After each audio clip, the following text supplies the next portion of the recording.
So hi, I'm Sean Smith, and first let me thank the Rogue Valley Metaphysical Library for hosting us. This is a kind of a really awesome opportunity, and I really am so happy that you all came out to talk to me. Come on in. So I called my presentation today Sending Signals because the goal here is to approach getting your website found online from a different perspective than you might normally hear. There's a whole lot of to-do and how-to videos out there about SEO.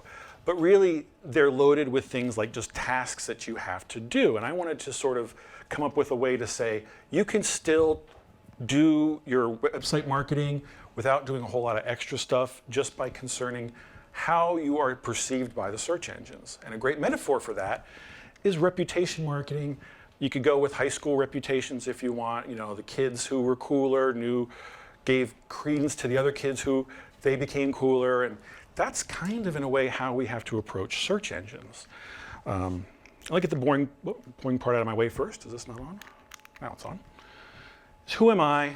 Hopefully this is a little bit more interesting than that opening that I wrote. I have been doing this for a very, very long time, since about 2001 professionally. SEO has really only been a thing since 2003 or 2004 when Google came on the scene. So it's still relatively a 20-year industry.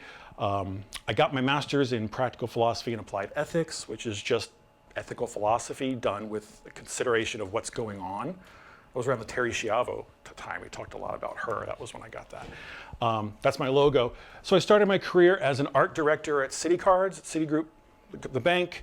Promoted to VP of Marketing, specializing in search, and then I kind of realized I didn't want to sell credit cards to people. Instead, I got a job offer in Medford at Musician's Friend, doing their search marketing, and boy, selling guitars and instruments to kids is way more exciting and fun. So I did that until they moved to LA, and since then I have been running my own company. Ikusa is how it's pronounced. It's a Japanese word. We'll talk later about what that means.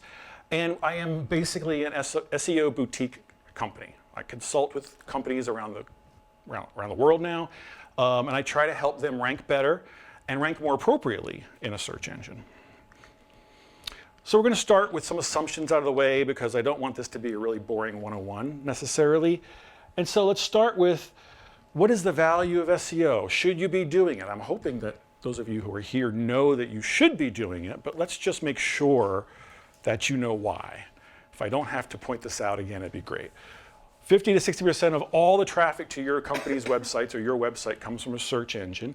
93% of people who go online start with a search engine. Think of your own habits in this case. 75% of people never look past that first page. And your ROI, the people who are looking for you, are much more likely to convert, much more likely to become a customer, to call you, to sign up, because they were looking for you in the first place. So the ROI and that conversion rate is so much higher than if you put an ad in the paper, or you're put a billboard on the side of the road, or you're cold calling people. That's push marketing. Those ads on Facebook, if you ever see that, you don't want to buy something when you're on Facebook. They just pop into your face. The conversion rate on those is 1 to 2%, if you're lucky. That's good. So with SEO, it's a high value sort of way to market because people are out there looking for you. So another assumption is that these are long-term goals. This is never going to be a quick fix. All my contracts with my clients are 6 months to a year minimum because it takes that long to get your reputation going. It's like working out, right? If you want to get in shape, you're not going to be able to do that in a month. Maybe. I can't imagine. I've seen movie stars do that, so I don't know. You want to increase your online visibility. Believe it or not, I just spoke to someone tonight who does not want to increase their online visibility. And that was a shock to hear that, but it made total sense. And some companies don't really want to be found. Don't do SEO unless you want to be found. I know it sounds obvious, but you'd be surprised. And like I mentioned, there are no quick fixes. There are no shortcuts. There's no secrets. I'm called an expert. I hate that word because I don't think of myself as an expert in anything. But I will tell you that the one thing you will need to know is that there are no cheats. Google and all search engines work really, really hard.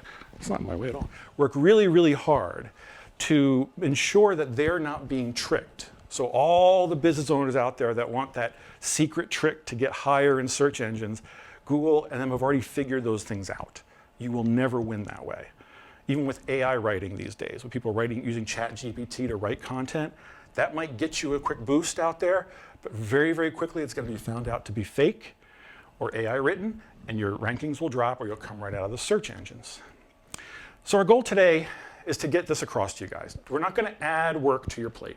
As a business, you don't have the time, I don't have the time to add more and more tasks to my calendar, but you're already doing something. You're already hopefully have a website. You already hopefully put information on that website. If it's a blog, if it's a new product or a new service, you're doing something. Let's just make that effort far more impactful and make that effort show your reputation out there to the world, so hopefully you appear on those search results.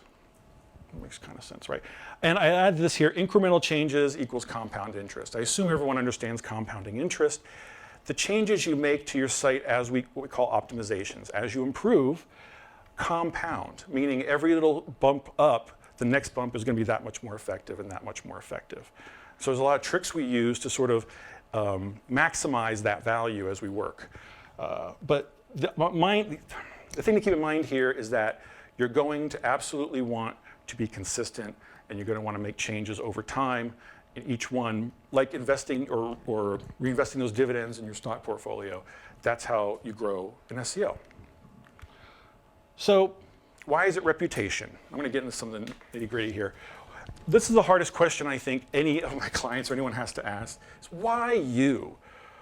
And really, why is your site supposed to appear on that first page? What does that say about Google? If your site ranks above something that's more useful to customers, they're going to look bad, and you're not going to use their search engine, they'll lose billions of dollars, right? So they want to show the best results possible. And to that end, it's the results that serve their users. Google will literally raise your position a little bit if that lower position is getting a large number of click-throughs, right? If you're down in position 10 and suddenly there's a wave of people who are clicking on your results and they're skipping those first 9, sure, you might bump up in rankings, but when we look at the actual data, and this is a Rogue Valley Metaphysical Library example here. So this is the results page on Google for the Rogue Valley Metaphysical Library, and we've typed in Metaphysical Library, so we're right on the genre, right in the niche. You've got their results here, number 1. You've got some of these extra results called site links. That's kind of a nice thing. You got Facebook, and you have their Google business profile. That's great. There's about 10 million pages that come up if you type in Metaphysical Library. But those pages only get 50 searches a month. There's only 50 people out there nationally typing in the words Metaphysical Library. So of course it's easy to rank number 1 on that. No big deal. There's not a whole lot of options, especially if you're searching in Ashland, because I know where you're searching from, that's going to appear. But let's try a more general thing, like book rental. Okay, so book rental is a whole different world. Book rental has 4 ads, so you don't even get to the first result until it's almost down off the page. But moreover, there's 2.9 billion results. Google has found 3 billion pages that fit book rental. And this is where that question comes in. Why should this place, let's just be direct, why should our businesses show up on that first page when there's 1 billion results? How are you so much better? And that's the question I wish my clients would consider. What are they offering? What are you putting out there that makes people want to connect to you, want to visit you, and want to engage you? So the trick here is that we send signals out to our audience. We do this in business with our reputation. It's the same with search engines. Search engines, to avoid being tricked, will actually follow the same signals that you would give to your customers. A good example is content length. If there are 2 pages and one page has 1 paragraph and one page has 5 paragraphs about a topic, which do you think is going to serve your users better? And therefore, what does Google prioritize?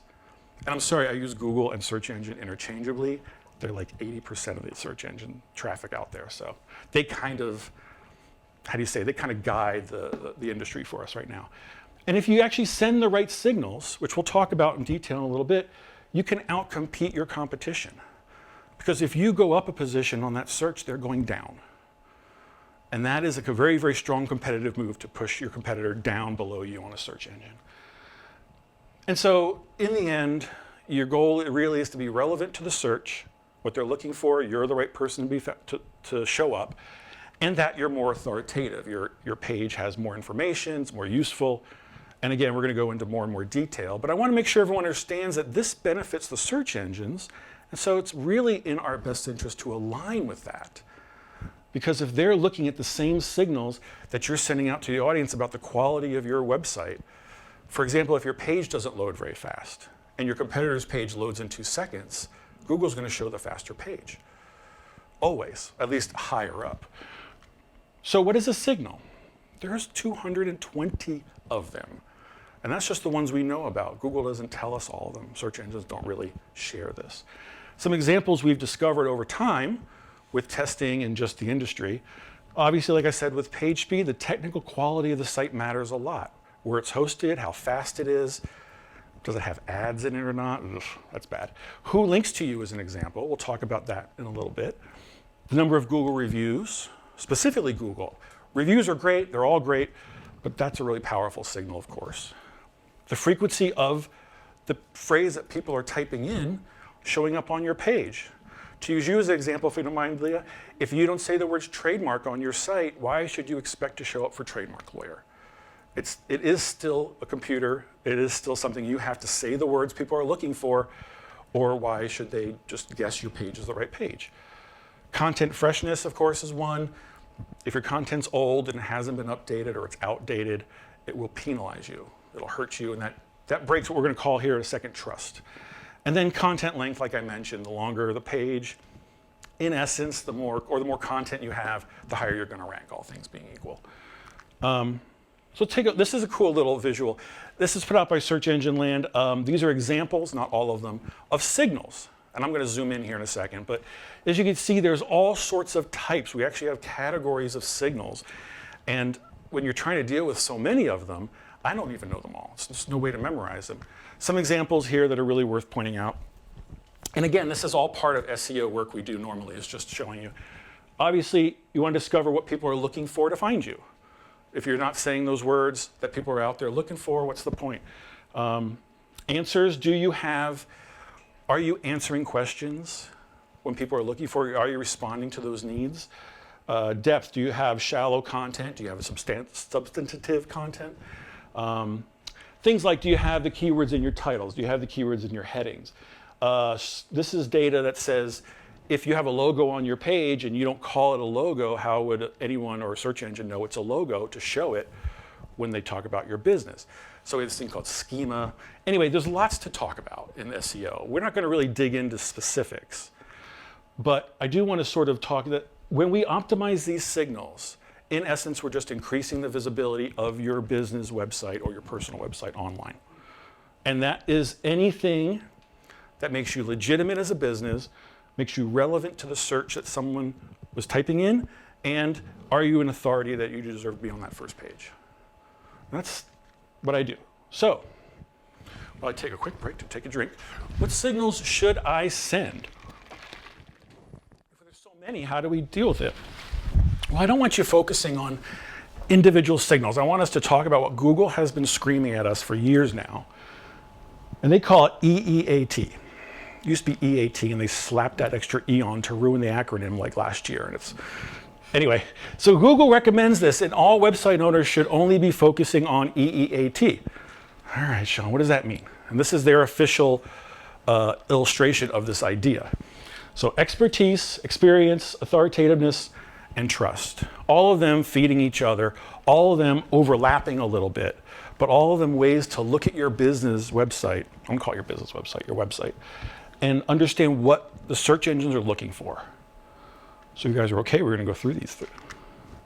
Let's start with experience. So this one's the easiest one, it's also the newest one, and it's also the most amorphous one, because what does that mean? Does it mean the longer the website's been online, that matters? A little.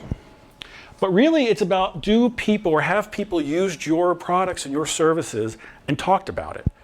So the first and most obvious way or a signal to send are reviews on your site. And yes, that means Google reviews and that means Yelp reviews, sure, but are these testimonials and reviews on your website? Because if they're elsewhere, that's great and all, but if they're not linking to you, then it does you no good. But do you have something on your site where people are talking about working with you? And I think just writing testimonials or having testimonials written and then placed on your site is a very simple way to do that. Another way, and this might not appeal to everyone, are conversations, having a forum on your site, having comments, having sets of reviews where there's conversations about your products. Amazon does that quite well. But where other people outside of you are talking about you directly on the site without your control. Additionally, your own personal experience, speaking of it in a way that it's not staid and just like a product description, but more about why this product you're using brings value. An example I just thought of was if you have a product that you're trying to sell, you could have a blog post about that product discussing the 5 ways that product can be used with lots of nice links to that product page, right? So that way that can help, that personal experience can help lift the total reputation of that product specifically and then your business. And then like to that point, if it's an editorial or if it's a blog post, oftentimes that will be a little bit more impactful on the experience than a static page that doesn't change. Home pages, for example, they're terrible. All home pages are terrible results for people who are looking for something because there's nothing on the home page. It's usually on some sub-page they're looking for, and that's where they go. Okay, so what does expertise mean? Let's move on to the second E. Much easier to be clear about. Be factual, be accurate, and be current. I mentioned freshness earlier, but if your information is wrong, if your information is contradicts everything else out there, you're going to have a hard time ranking. It's just one of many factors, right? So it's not like the end of the world, but in the same way, it is really useful to go back into old content and reread it and to make sure it's still true. That's a very tricky thing I do with my clients. We go back to like blog posts from like 2008 and 2009 and kind of freshen them up. Is this still relevant? What's the information there? Really key part is linking out. A lot of my clients like to keep people on their site and they fashion the whole site to sort of drive someone to that lead or that conversion. But in the end, that serves only you, and an expert in something is not likely to behave like that. An expert is likely to link to other experts, to have citations and things on their articles, and to kind of offer more of an informational approach than a sales approach. And so if you want to look like an expert, you have to act like one. That means sharing the love with other. Oh, great one. If you have people writing for your site, having an author page about them, giving them credit on their page to like other things they've written, citations, books they have on Amazon, whatever it might be. Very powerful trick because it just legitimizes the writer of the content on your site. And this is my favorite. Don't ever link anything and say click here or learn more. That doesn't do you any good. If you have a phrase in your content and it goes to another page on your site or any page, you're saying that destination page is about that topic. You're saying, good or bad, that destination is about this. And if it's about click here, you're not helping the search engines understand what that destination page should rank for. And when we're doing strategy stuff and we're looking at like all your pages and deciding, okay, we're going to target this term for this page and this term for this page, we build the other pages to link to that page.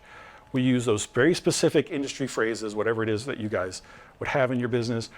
And we never use click here, learn more, or some generic junk like that. I just wish I could get rid of that phrase altogether. My favorite, authority. This is the big one. Who links to you?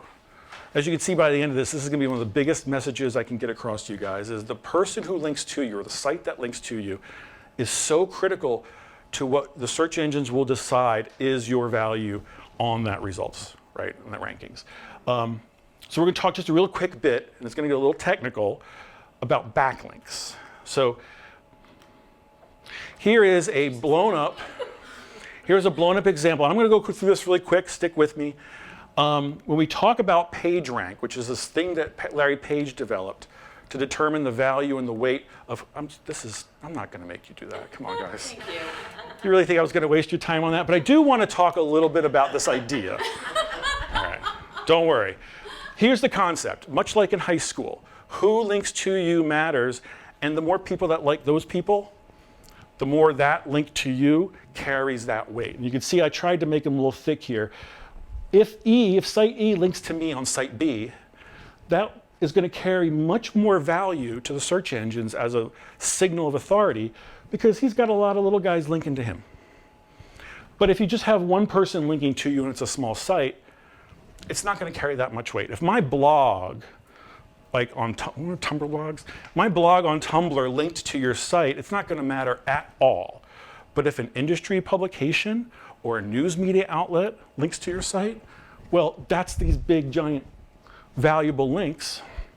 And so much like high school, which I hate that metaphor, but much like high school, it is who links to you does carry a different set of values. This is what Google was so genius about when they figured out this is a recursive algorithm. Who links to you matters, who links to them matters, who links to them matters, millions and billions of times every day.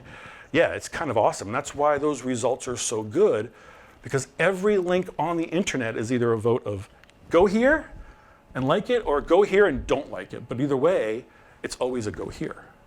And so to the search engines, they figured that the web, and you'll see this later, links are currency, and whoever has the most wins. But moving on, authority is also reviews, right? It's like I said earlier, who reviews you, where those reviews are, very important. Obviously, if you don't have any reviews, how much of an authority are you? It sounds so obvious. Social engagement's a big one. If you guys are on social media, my best advice is link to your website. Whenever you post something, link to your website where that information is. That link doesn't really matter on Facebook and Instagram because they block that. Search engines know that if this were the case, you guys would post 100 times a day. They just know that if it's liked or reshared or retweeted or re-xed, what's the term now? If social signals, we call them. So if it's retweeted, liked, shared, then that link carries that value. Then Google says, well, heck, that post really got a lot of resonance on Instagram. Maybe I should make it rank higher. And then this is a harder one, but it's actually incredibly powerful. So if you write content on other sites, publish things you've written, it can be the same stuff you've already written. You can like post excerpts from a long blog post on someone else's site as a guest post, and then just say at the bottom, read more on my site. But also things like citations. If you're in a directory, a business directory like Yelp, Foursquare, any of them, your information, if it's wrong, if you have two conflicting different phone numbers, let's say your business changed phone numbers or you moved like I recently did, right? If that information gets disconnected, it can lower your reputation online. Google will say, well, you're not legitimate if you've got 3 different addresses, one on Yelp and one over here on apple.com and so on and so forth. And so authority is a really easy one because it just generates, it's who's linking to you. Trust, however, is really hard because it's such an amorphous term, right? What does that mean? What does it mean to have a website be trusted? Well, first off, obviously plenty of content. If you're just a site that has a couple pages and those pages have a few paragraphs and that doesn't change, we call that brochureware, like an online brochure, and that does not fall under a site that's trustworthy. Why should you appear, again, at the top of that search when someone else has tons of content about that topic? So you gotta write. That's the bad news, right?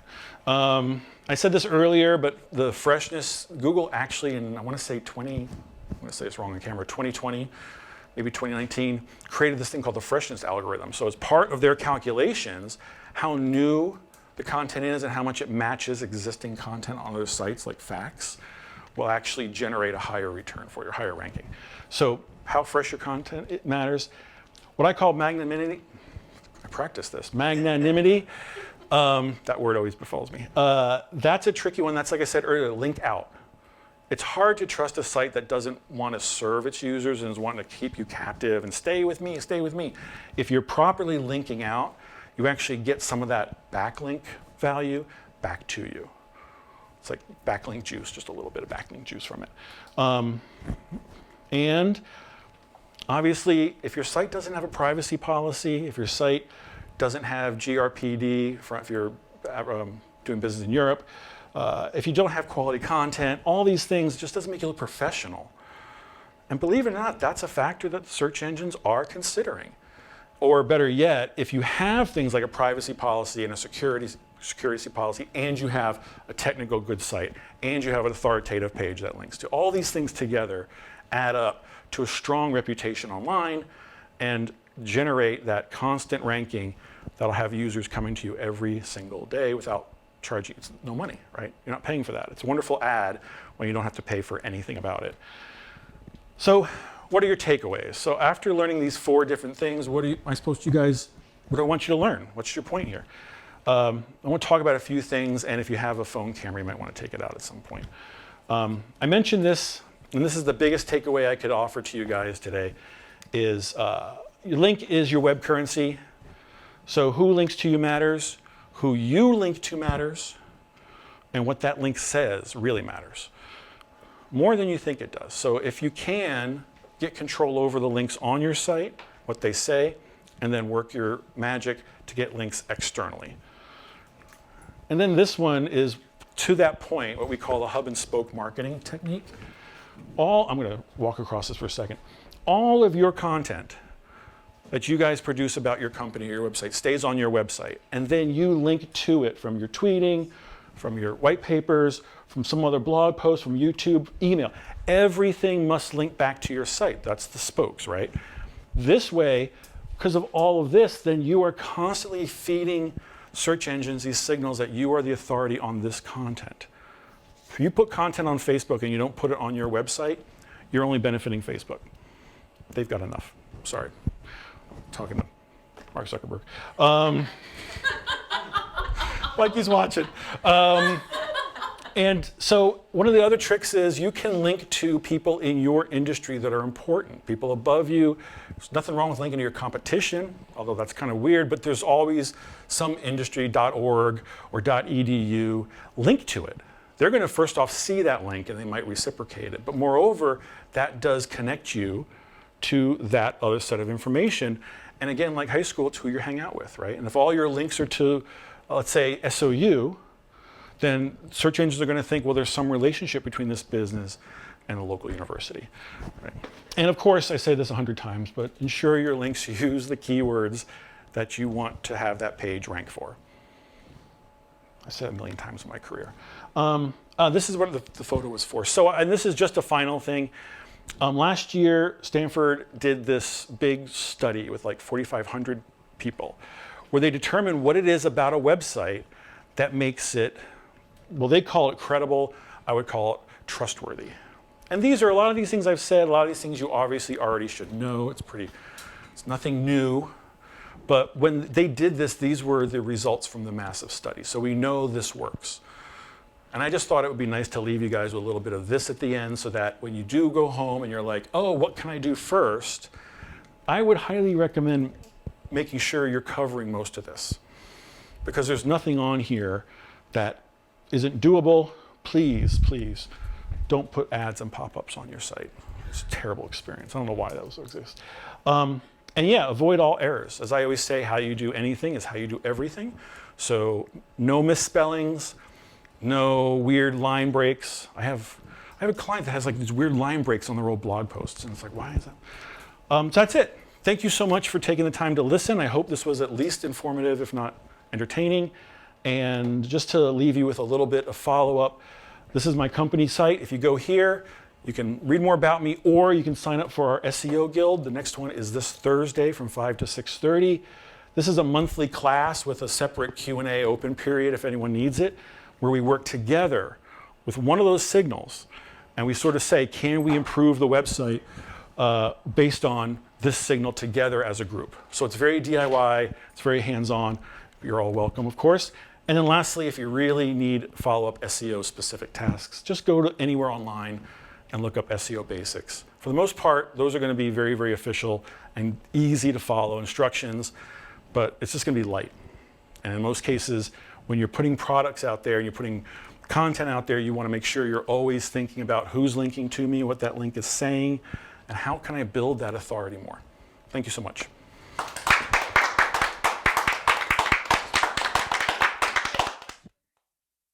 So Q&A time.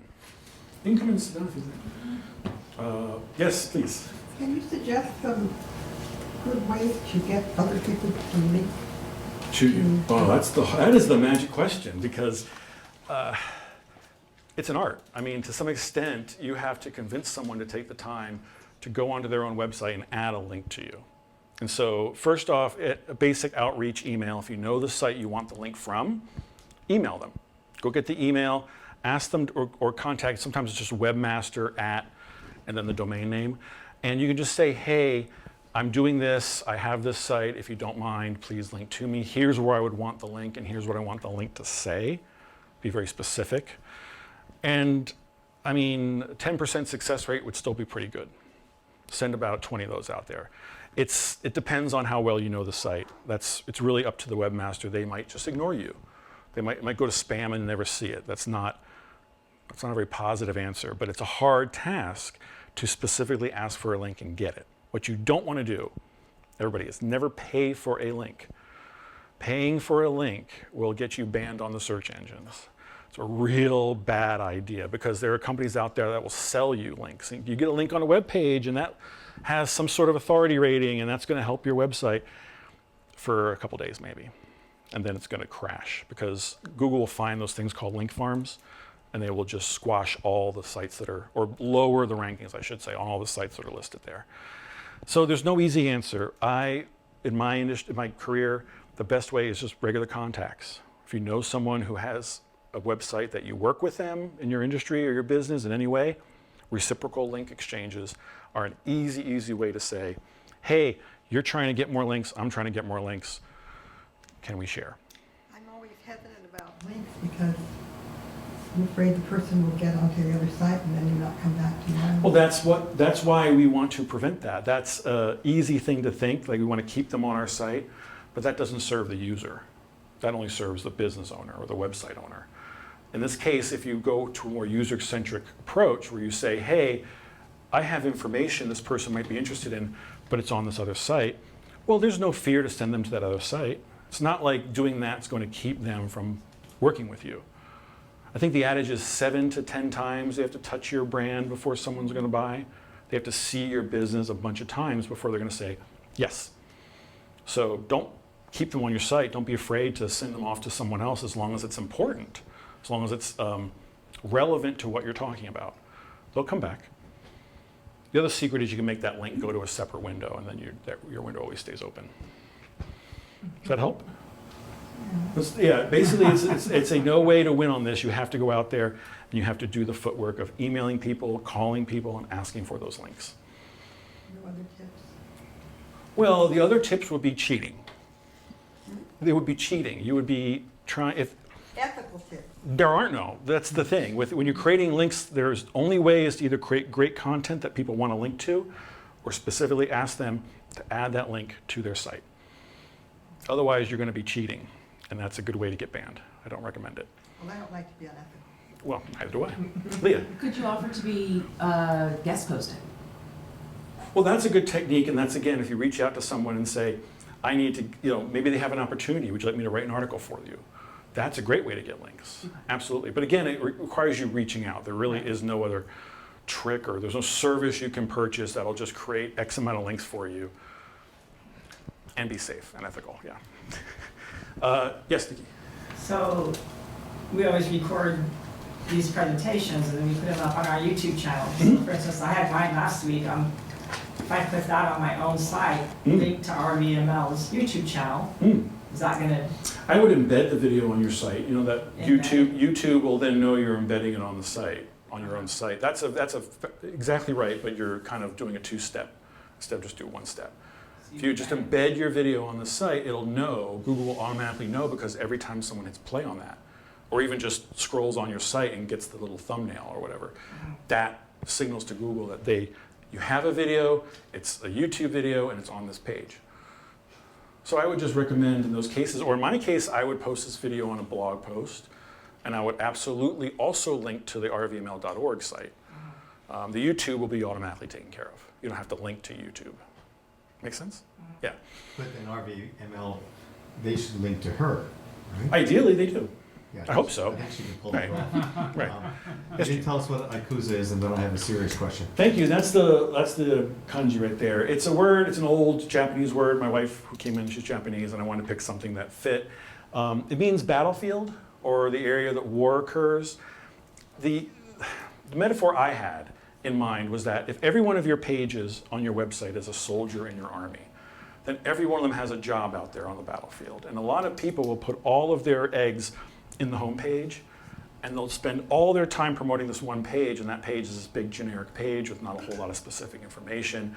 It's like having one general, and he's doing all the fighting, and all the other guys are sitting around in the back just twiddling their thumbs. So the image of utilizing all of your available assets to market your site is how I came up with the name. And then does a video or even an audio testimonial rank higher than a written one? It's a great one. It's a great question. So does search engines understand audio and video?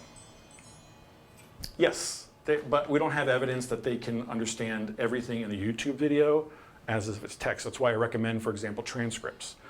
If you have a video on YouTube, there's a big description area, transcript your whole video out. Then you've got all that text associated with your video on that page, with all that semantically rich content, words that you might not have thought of, or similes and metaphors and all these different types of things that can enrich the page enough that Google will say, you're actually a really good result for that.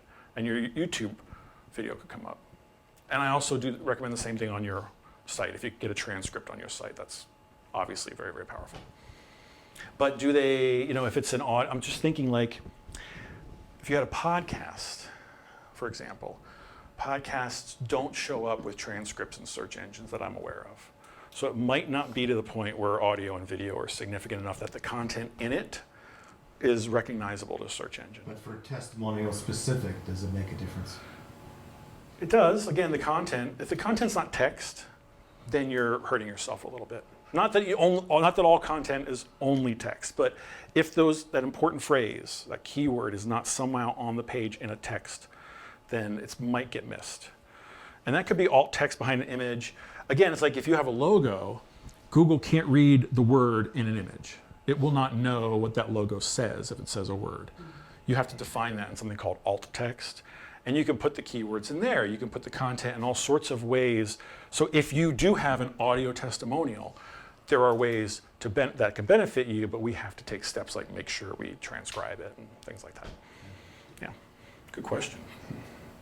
Anybody else? Catherine. Is it valid to do a Google search on your name or your business name as a good method to check your SEO ranking? No. Good question. Good question. If you type in your name and you don't appear at the top of the search results, just go back to the RVML one, Google has failed you, or search engines have failed. It's pretty easy to find you if you have a name and a business brand name. They type that in. Yeah, you're going to be at the top. That's easy. It's the ones that it's on terms like book loaning or book renting, where you're more generic phrase where people might not know what they want or what they're looking for specifically. In those kind of cases, it does no good either. So your SEO quality could be terrible on every term except your brand name. Because no matter how slow your site is, no matter how unauthoritative your site is, if someone types in Yakuza marketing, my site, no matter how bad it is, should be the first one to show up, right? Because then Google will have failed. But for SEO marketing, I guarantee I'm not always the first person. Yes. Does it do geographical analysis too? So Yes. if somebody in like Florida, we're looking for a trademark attorney, I should not show up. Right? Yeah, that's a great question. If you, first off, if it knows where you're searching from, Right. like the browser, then you will automatically get more local searches. But sometimes those are the other results, like the maps you see with the 3 results. We call that the 3-pack. You might show up in answers. You might show up in sort of other alternative results on that page. But the main top 10 results, the main actual results, that's trickier. Because, and if you're not specifying your location on your site, for example, yeah, you're going to show up in, East Coast or other sort of searches because Google doesn't know where you are. Okay. It doesn't, and if you're the best result there, you're the best result. Okay, but I would think her business, my business, it's not local. It isn't. It isn't, and that's exactly right. So you don't really want to target local searches. You want to target national searches. And it is a slightly different strategy, but a lot of the tricks are the same. It just depends on what you're focusing on. If you think about it, like everything you're doing is just be focusing on one phrase or one phrase topic, book rental, right? Book rentals. So that's just one of many possible phrases that this place could appear on. And there's an almost infinite amount of work ahead when you're doing that too, because it's like, well, you can always slice and dice that even thinner and thinner. But the key here is whatever you're doing, just having that concept of you need those links, and you need those links to say what you do, that's really all I want you to understand, because then everything you're going to do is going to generate that, ideally. I don't think anything up here was brand new and weird, right? It's psychology 101. It's very, very basic stuff, how to appeal to a customer, right? You'd make it useful. So, but using RVML again, could they do self-help books, Yeah. spiritual books, Yeah. UFO books? Mm-hmm. And have a page for each one, and that page, Right. we optimize that page with enough content, when people linking to it, making sure it says those phrases, absolutely how you do it. And it's that hub and spoke marketing that you were looking at earlier, I was showing earlier. In this case, every one of those concepts would be the center thing, and then if we wanted to promote, let's say UFO books coming up, then all of this stuff should be talking about UFO books, linking back to that UFO page, which they do brilliantly, actually. That's exactly how you guys are doing it, is the right way to do it. And it sounds simple, but in the end, I see a lot of businesses forgetting to keep it on their own website, and they don't avoid, they kind of send it out to other sites to be valuable to them without gaining that link back. That's a real shame. Yeah. Anything else? Answered every SEO question there is. Yes. We know what Yes, you guys are all experts. Go forth and master this. And of course, please come to my SEO guild or call me, contact me if you have any questions. I'm always happy to give my advice on this. Thank you.